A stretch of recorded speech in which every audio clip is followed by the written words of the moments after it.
Imagine being chosen to spend the night with the most powerful man on the planet. You'd think it would be the height of luxury, right? Soft music, silk sheets, a romantic escape from the world. But the reality of the Imperial Harem was something far more clinical and far more terrifying. Instead of romance, your evening begins with total silence, absolute supervision, and a strict dehumanizing checklist overseen by armed guards and stone-faced officials. We're talking zero privacy, zero personal choice, and absolutely zero room for error. One wrong move didn't just mean an awkward night, it could mean the end of your entire family tree. Welcome to the hidden, highly regulated world of the Imperial Harem. Deep inside the Forbidden City, the beating heart of ancient China, the emperor's bedroom wasn't a sanctuary. It was one of the most tightly controlled security zones in the world. It was a space governed by a complex web of ancient rituals, cutthroat political chess, and a constant, vibrating fear of betrayal. At the center of this golden cage were the women, concubines, consorts, and empresses. Most people imagine a life of indulgence, but the truth is, these women were bound by centuries of tradition and lived every second of their lives under the cold gaze of palace law. Even the emperor himself, a man who held absolute power over millions, was a slave to these rules.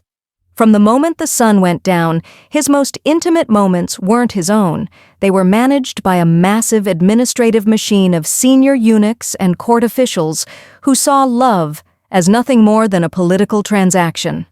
Every evening in the Forbidden City followed a sacred, almost robotic routine. Once the emperor finished his evening meal and cleared the massive stack of state documents from his desk, he didn't just retire to bed, he had to face the tray. This wasn't a tray of food, it was a ceremonial silver platter presented by the chief eunuch. On it lay dozens of green jade plaques, known as fan pie. Each one was inscribed with the name of a specific woman from the harem. Now, this is where the history books usually get it wrong. They make it sound like a lucky draw, but in the palace, nothing happened by chance. While the emperor appeared to choose freely, the lottery was often rigged before he even entered the room. Think about the pressure. Influential eunuchs, court advisors, and powerful families all wanted their candidate in that bed. Why? Because an hour of intimacy was an hour of political lobbying.